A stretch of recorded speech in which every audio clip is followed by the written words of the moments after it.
يا عديم الجاه عليك صلوات الله. عبد بالباب يرتجي لثم الأعتاب، جد بالجواب مرحبا قد قبلنا.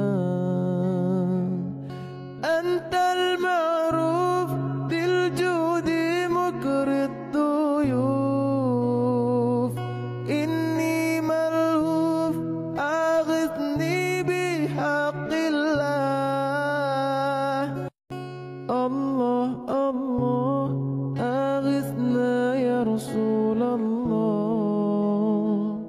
يا عديم الجاه عليك صلوات الله.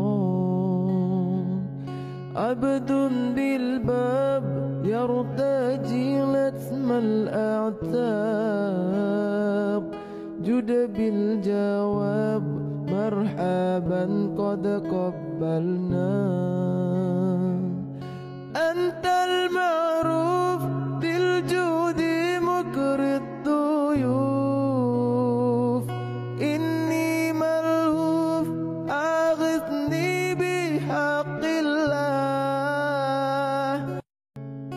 الله الله أغثنا يا رسول الله. يا عديم الجاه عليك صلوات الله. عبد بالباب يرتجي لثم الأعتاب، جد بالجواب مرحبا قد قبلنا. أنت المعروف بالجود مكر الضيوف، إني ملهوف أغثني بحق الله.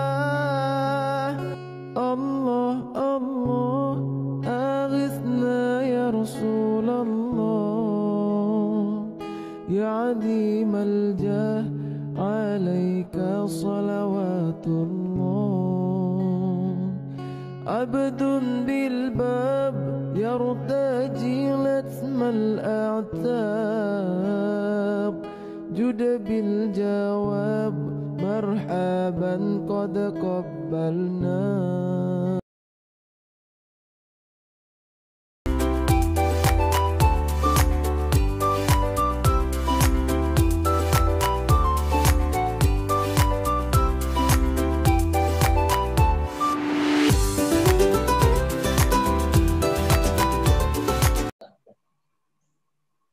Ya, baik. Assalamualaikum warahmatullahi wabarakatuh. Waalaikumsalam warahmatullahi wabarakatuh. Ya, pada kesempatan pagi hari ini kita diajak untuk membahas sebuah pembahasan yang nantinya akan disampaikan oleh Mas Dayat langsung. Tapi sebelumnya nanti ada beberapa sesi yang tentunya akan dijelaskan oleh Mas Dayat. Pada Mas Dayat, langsung saja saya persilakan. Halo, Assalamualaikum warahmatullahi wabarakatuh. Waalaikumsalam warahmatullahi wabarakatuh. Ya, terima kasih pada teman-teman yang sudah berkenan hadir ya, berkenan menyempatkan waktu luangnya dalam kegiatan kali ini. Ini acara ini bersangkutan dengan program KKM kerja kuliah abdi masyarakat yang dari rumah yang diadakan oleh UIN Maulana Malik Ibrahim Malang. Adapun kegiatan ini dilakukan secara virtual karena mengingat pandemi COVID yang sedang berlangsung ini, yang masih berlangsung saat ini. Ya, kita berdoa aja semoga secepatnya wabah ini hilang. Jadi kita bisa melaksanakan kegiatan secara normal. Dari kampus, dari tempat kuliah saya sendiri itu KKM tahun ini ditemakan dengan moderasi beragama dan mencegah COVID-19. Ya. Oleh karena itu, pertemuan kali ini secara virtual kita akan membahas masalah moderasi beragama yang ada di sekitar kita, terutama di daerah perumahan kita tinggali. Langsung saja ya. Ini akan saya share-in. Sekarang kita akan bahas masalah implementasi moderasi beragama. Apa sih moderasi? Moderasi itu pengertiannya merupakan sebuah komitmen bersama untuk menjaga keseimbangan yang paripurna, di mana setiap warga masyarakat, apapun suku, etnis, budaya, agama, dan pilihan politiknya harus mau saling mendengarkan satu sama lain dan harus saling menghormati perbedaan itu sendiri. Kemudian, mengapa moderasi beragama itu penting?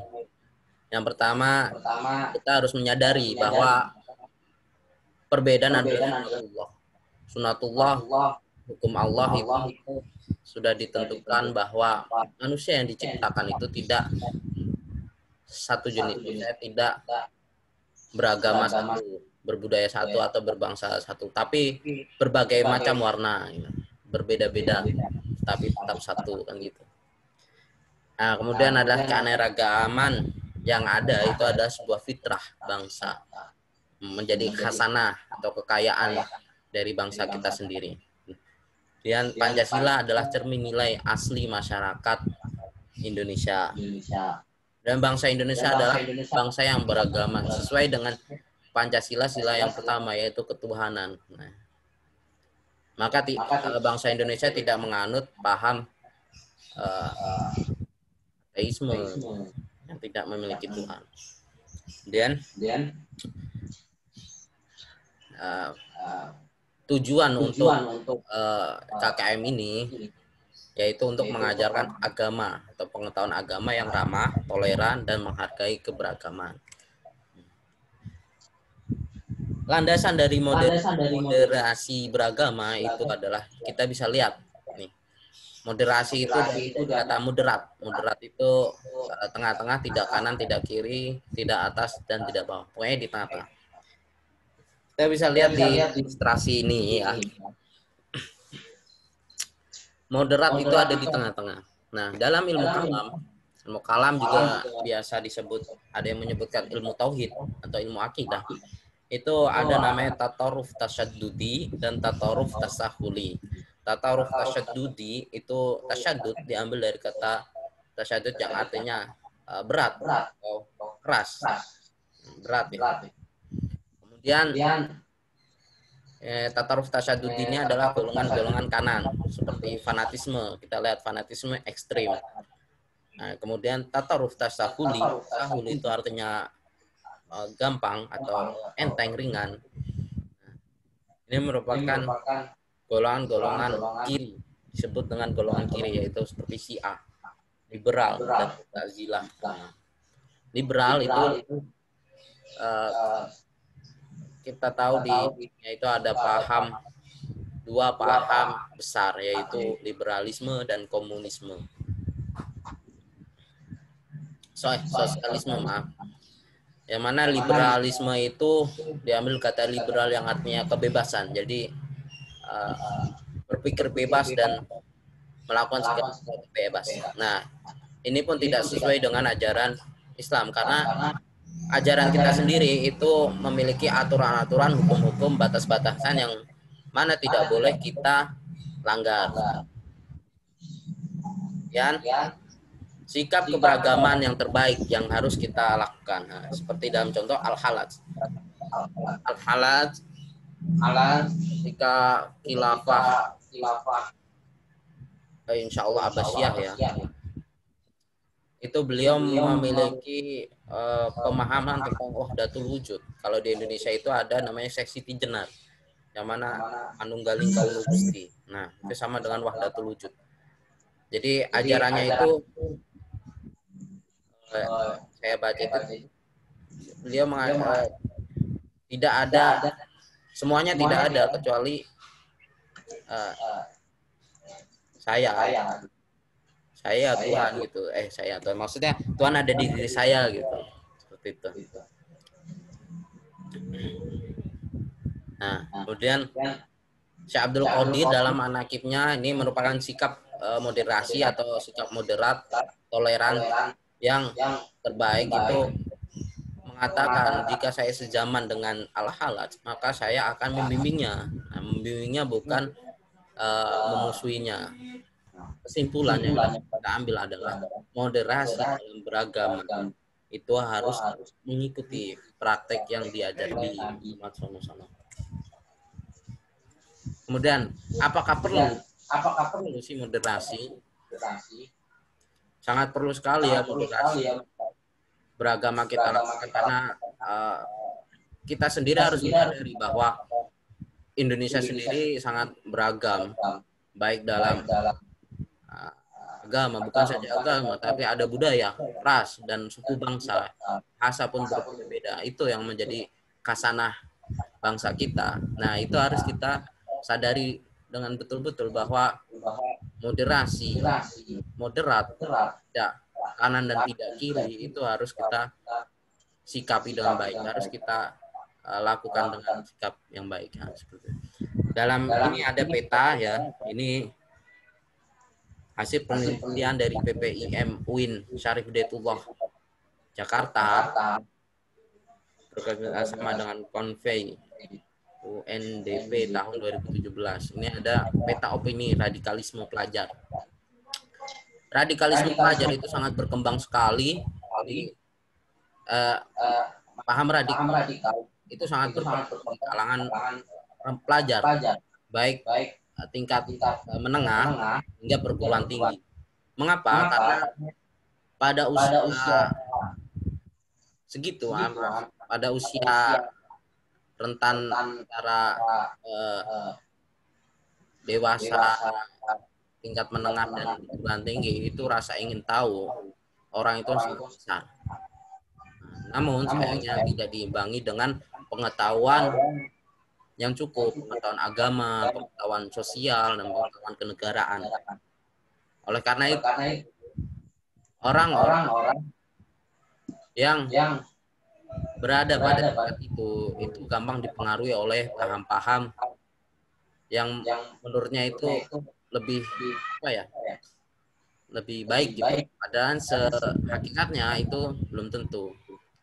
Baik paham kanan maupun paham kiri, golongan kanan maupun golongan kiri. Kita lihat most intolerant paling besar itu warna merah tua. Ini ada di timur, di Aceh, Sumatera Barat. Intoleran ada di daerah Jawa, yang paling banyak itu di Banten, DKI, Jawa Barat. Bisa dilihat. Kemudian peta aksi. Nah, peta aksi yang uniknya, walau di Aceh, walaupun tadi merah tua, tapi di Aceh ini peta aksinya putih, justru aman gitu. Aksi itu ada secara langsung maupun tidak langsung. Kalau secara langsung kita bisa lihat cara seperti penyerangan baik ibadah, tempat ibadah, terus kelompok dan perusahaan-perusahaan lain, itu merupakan aksi dari intoleransi. Nah, kemudian ada pun aksi yang non fisik seperti di media sosial, itu seperti caci maki, ujaran kebencian. Nah, itu merupakan aksi intoleransi. Banyak ini di kalangan pelajar, baik di tingkat menengah hingga perguruan tinggi. Bagaimana kita dalam menyikapi implementasi moderasi? Nah, ini sikap yang harus kita lakukan adalah, pertama, kita harus mencintai negara ini. NKRI, Negara Kesatuan Republik Indonesia. Dengan mencintai negara ini, kita akan sadar bahwa negara Indonesia ini memiliki beraneka ragam kasanah, kekayaan budaya, kekayaan perbedaan. Nah, maka akan timbul rasa toleran.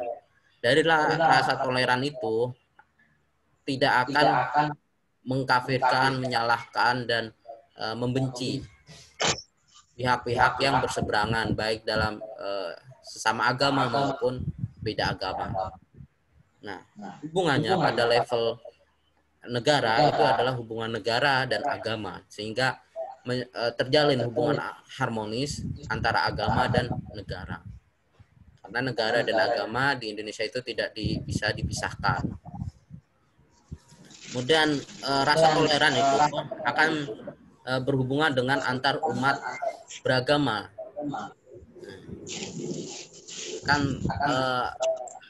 Akan menimbulkan kehidupan yang harmonis. Tidak hanya umat beragama sebenarnya, tapi ya umat antar suku, antar bangsa, antar ras juga akan terjalin hubungan yang baik. Kemudian ada hubungan inter pemeluk agama. Nah, internal di dalam pemeluk agama sendiri akan terjalin hubungan yang baik, tidak saling mengkafir-kafirkan. Dalam Islam, kita tahu bahwa Islam itu terbagi menjadi 73 golongan. Yang 73 itu pasti berbeda-beda dalam pemahaman keagamaannya, baik dalam tauhidnya. Oleh karena itu, kita harus memiliki toleran, memiliki moderat, rasa moderat, dan wasaton. Dalam Al-Quran itu kan ada wa kadzalika ja'alnakum ummatan wasaton, umat yang tengah-tengah, umat yang tidak kanan dan tidak kiri, umat yang bisa merangkul semuanya, begitu. Kita tahu di Timur Tengah itu banyak sekali konflik antar madhab, antar pemahaman. Perbedaan pemahaman menjadi alasan mereka untuk berperang. Nah, itu yang dapat merugikan kehidupan berbangsa dan bernegara, bahkan beragama. Kemudian, selain itu kita juga harus memahami, mendalami kenegaraan kita, Pancasila itu sebenarnya bersumber dari ajaran Islam. Maka kesalahan besar orang-orang yang negara kita itu negara tauhid karena tidak berasaskan dengan Al-Quran dan hadis, gitu kan. Sebenarnya Pancasila yang disusun oleh leluhur kita, tokoh-tokoh bangsa kita, itu diambil dari Al-Quran dan hadis. Setiap silanya dapat ditelusuri dalilnya, kan. Sebagai contoh, yang pertama, Tuhan yang Maha Esa. Kita hafalkan surat Al-Ikhlas ayat 1. Qul huwallahu ahad. Katakanlah Muhammad bahwa Allah itu Tuhan yang Maha Esa. Nah, itu sebenarnya bukan hanya tugas dari kementerian saja, kementerian agama. Kita memiliki kementerian agama, tapi tugasnya itu bukan hanya moderasi beragama. Jadi kita juga sebagai masyarakat itu harus terlibat langsung dalam moderasi beragama tersebut, hingga menyukseskan apa yang dinamakan baldatun thayyibatun wa rabbul ghafur. Gitu. Jadi negara yang baik, sejahtera. Nah, ini visi pendidikan Islam tahun 2020 sampai 2024. Ini saya ambil sebenarnya dari Kementerian Agama, ya, yaitu terwujudnya pendidikan Islam yang inovatif, berdaya saing global, dan menjadi rujukan serta destinasi dunia dalam studi Islam yang rahmatan lil alamin. kita sebagai umat Islam itu harus berdaya saing karena semakin ke sini itu persaingan semakin ketat. Nah, makanya saya harap pada teman-teman itu bisa dalam dalam pendidikannya mau pendidikan formal maupun formal itu harus kuat sehingga kita dapat bersaing dan memajukan negara memajukan agama. Nah, ini adalah misi pendidikan Islam.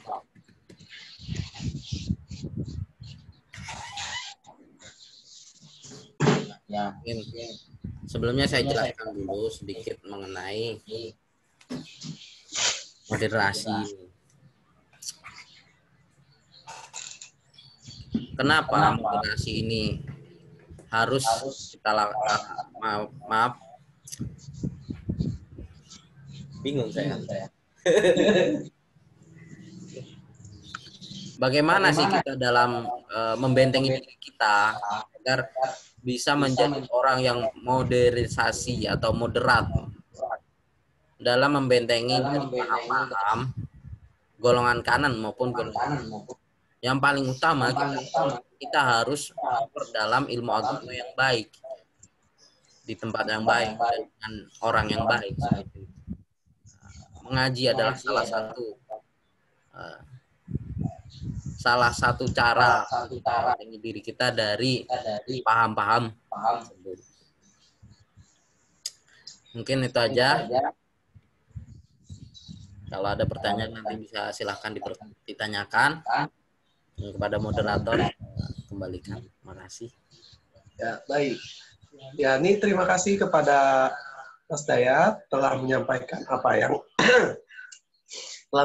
apa yang ingin disampaikannya. Lanjut, ini ada sesi tanya jawab. Silakan yang ingin bertanya bisa langsung tanyakan. Mungkin dari para audiens ada yang ingin tanyakan? Ini kan tadi pembahasannya kan titik beratkan di moderasi beragama. Nah, mungkin ada teman-teman yang masih mengganjal atau bingung malah. Apa sih sebenarnya moderasi beragama? Nah, mungkin bisa ditanyakan lagi.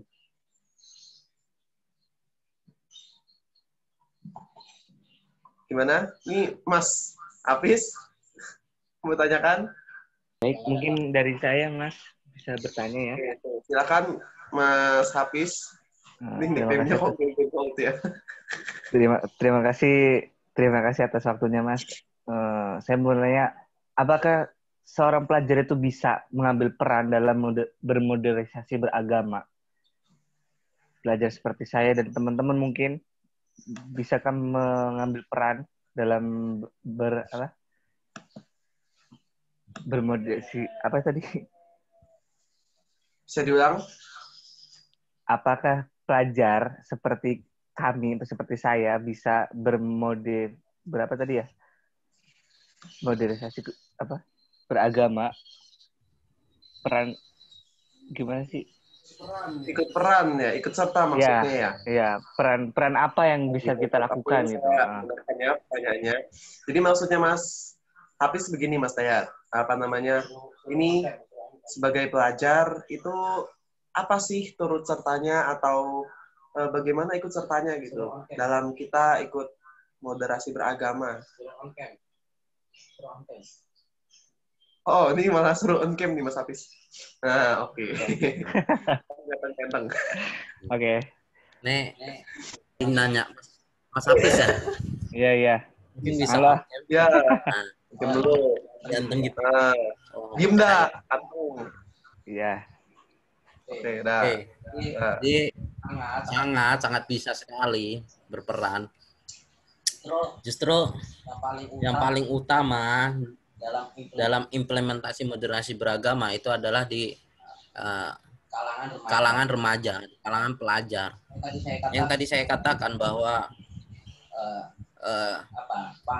paham radikal kembang sekali di kalangan pelajar.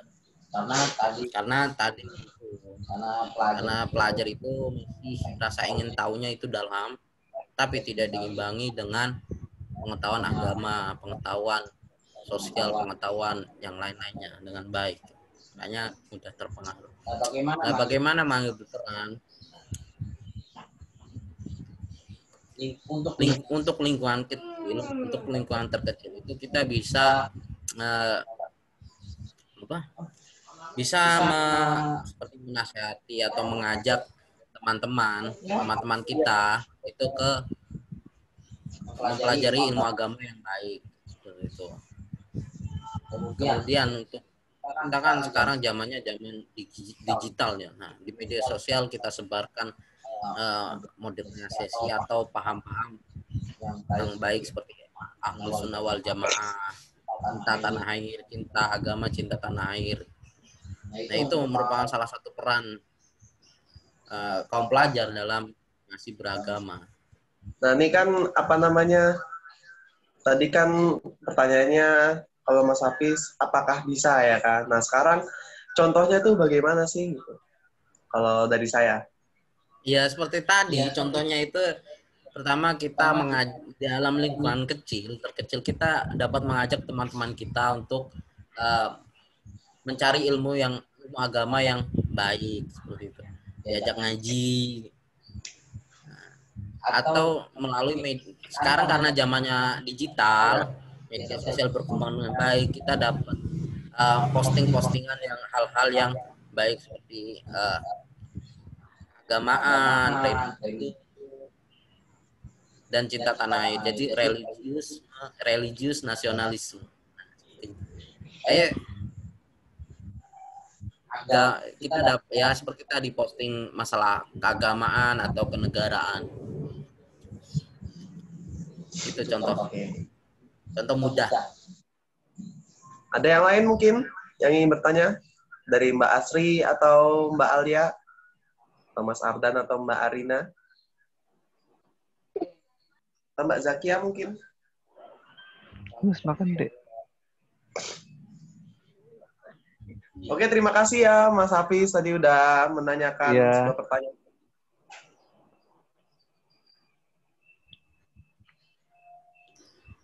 Mungkin maaf moderator, mungkin ada feedback atau tidak dari Mas Hafiz? Ya itu aja. Apa namanya? Dari tadi kan memang nih pembahasan yang lumayan menarik ya dalam soal moderasi beragama, terutama buat para remaja ya kan. Terus kalau misalkan tadi kan menyangkut di pertanyaannya Mas Hafiz, itu apakah bisa ya kan? Memang harusnya bisa ya kan? Harusnya bisa. Jadi apa namanya? Harusnya para remaja ini ikut serta dalam apa namanya mengembangkan moderasi yang beragama.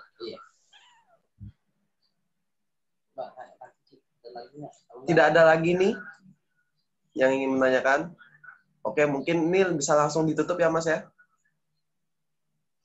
Oke, ini langsung saja kita akhiri dalam pembahasan pada hari ini. Ya, langsung saja nih saya akhiri. Terima kasih ikut partisipasinya. Saya tutup. Wassalamualaikum warahmatullahi wabarakatuh. Waalaikumsalam warahmatullahi wabarakatuh. Waalaikumsalam warahmatullahi wabarakatuh. Bismillahirrahmanirrahim. Alhamdulillahirabbil alamin, hamdan syakirin, hamdan na'imin, hamdan yu'ati ni'amahu wa yukafi mazidah. Ya Rabbana kama yanbaghi li jalali wa wajhikal karim wa 'azimi sultanik. Rabbil alamin, asyhadu an la ilaha illallah wa asyhadu anna Muhammadar Rasulullah. Allahumma shalli ala sayyidina Muhammad wa ala ali sayyidina Muhammad kama shallaita ala sayyidina Ibrahim wa ala ali sayyidina Barik ala sayyidina Muhammad wa ala ali sayyidina Muhammad kama barakta ala sayyidina Ibrahim wa ala ali sayyidina Allahumma ala ni'mati kulliha ya Allah, lakal hamdu ala ni'matil iman Islam wa lakal hamdu ala ni'matil Quran. Allahumma baladan amina, Allahumma baladan amina, Allahumma baladan amina, Allahumma rabbi ighfirli warhamni warzuqni wajibni warfa'ni. Allahumma rabbana atina fid dunya hasanah wa fil akhirati hasanah wa qina adzabannar. Walhamdulillahi rabbil alamin. Al-Fatihah.